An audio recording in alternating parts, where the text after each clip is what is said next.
I have family doctor Scott Jensen. Scott, thanks for being here again. We see suicide rates right now skyrocketing in our own state of Minnesota. They're skyrocketing really across the world, actually. How does that fit into what's your thought and your perspective on physicians? That's a great question. Certainly we're seeing suicides across the population spectrum in regards to age increasing at a dramatic rate in the COVID-19 pandemic.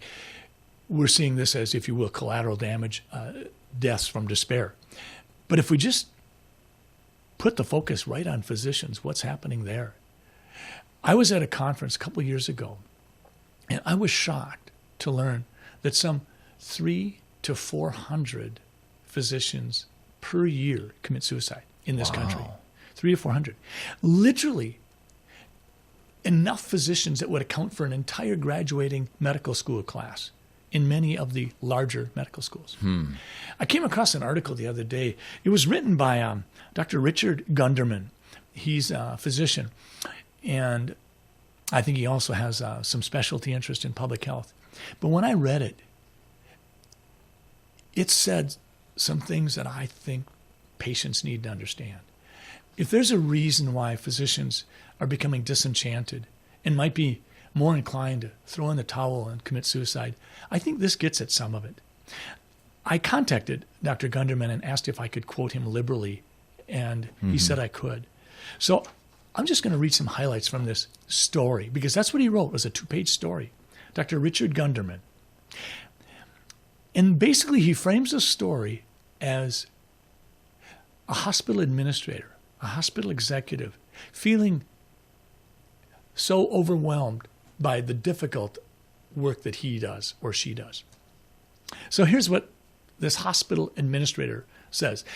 It's how to discourage a doctor, because that's one of the things that this hospital administrator believes he or she needs to do. He needs to discourage a doctor. He goes on. The stresses on today's hospital executives are enormous. Though physician compensation accounts for only 8% of healthcare spending, decisions that physicians either influence or make account for as much as 80% of the nation's healthcare budget. Hospital executives need to gain control of their physicians. Transforming previously independent physicians into employees has increased hospital influence over their decision-making, an effect that has been successfully augmented in many centers by tying physician compensation directly to the execution of hospital strategic initiatives. But physicians have invested many years in learning their craft. They hold their professional autonomy in high esteem, and they take seriously the considerable respect and trust with which many patients still regard them. In other words, this hospital administrator is saying these physicians aren't knuckling easily. He goes on to say, merely controlling the purse strings is not enough. To truly seize the reins of medicine, it is necessary to do more, to get into the heads and hearts of physicians. And the way to do this is to show physicians that they are not nearly so important as they think they are. Physicians have long seen the patient-physician relationship as the very center of the healthcare solar system. As we go forward, they must be made to feel that this relationship is not the sun around which everything else orbits. So basically, this hospital administrator says, if I can sabotage or undercut the relationship between patients and physicians, maybe I can start to control physicians. That is powerful. Isn't that well said? That's well said. Patients ask me sometimes, why didn't I get an MRI for my back pain? And sometimes I've just gotten very, very honest with my patients about it. I'm not going to try to hide the insurance company's initiatives and motivations. I'll just tell patients, you haven't had your pain long enough. And they said, what do you mean by that? I said, insurance companies are telling us, if you haven't had your pain and suffered for 6 weeks, we shouldn't do anything unless it appears that there's an emergency here. And your pain is not an emergency. It's just pain. So I got to wait 6 weeks. Otherwise, you'll have to pay for it. Patients are flabbergasted. Then the next question a patient will ask is, well, my friend John down the street in my neighborhood, he got his and he only had pain for 2 weeks. I look at it, shrug my shoulder, and I say, well, he probably had a different insurance company. Yeah. And it's the truth. This is what's happening. When you have physicians not able to make the decisions, things change. Here's another thing that Dr. Gunderman said. He said, We need to promote a sense of insecurity among the medical staff. We need to convince physicians that their professional judgment regarding particular patients no longer constitutes a reliable compass. Subject physicians to escalating productivity expectations. What does that mean? Yeah, increase their quotas. Exactly. If you're seeing 12 people a day, you better see 16, otherwise you're getting a 20% pay cut. Yeah. Above all, introduce barriers between physicians and their patients. When physicians think about the work they do, the first image that comes to mind should be the hospital. And when patients realize they need care, they should turn first to the hospital, not a particular physician.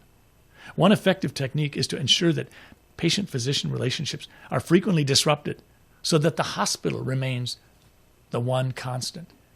And that's the problem, Matt. That's where patients get so frustrated. They come to a physician today in the middle of a pandemic and they ask about hydroxychloroquine, and the physician goes off on them. Says, I'm not even going to talk to you about it. If you want that, find another doctor. This is the kind of thing that's happening. Patients need to understand, in the same way that they yearn for relationships, there's an awful lot of doctors out there yearning for it as well. Yeah. But if you look at the number of physicians that have moved from independent practices to employed physicians, it's dramatic. And with that, we're seeing a change in the way patients receive care. Customer service. I mean, that's really what you're in here for, right? We're going the opposite direction. It totally. 90% of companies want more customer service. We're being told, don't bother with the customer. You just pay attention to the hospital and to the system and to the insurance company, and we'll take care of you and not cut your salary. And then before long, there's no more hospital because there's no more customers. Well, yes, that kind of a death spiral certainly can happen. Exactly. People don't. I mean, not literally, but yeah, you know. But you will see that. Yeah. To your point, Matt, you'll see hospitals get gobbled up.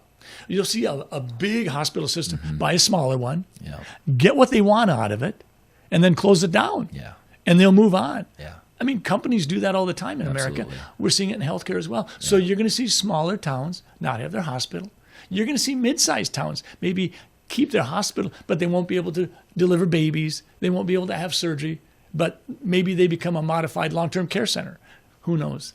That's already happening, but I digress, so let's not go down that path, right? Of Thanks, all the Matt. places that are This closed. is a great conversation. Yeah, Thanks for I having appreciate that transparency. You know, that's really great to do that. So thanks for being here again. You're welcome.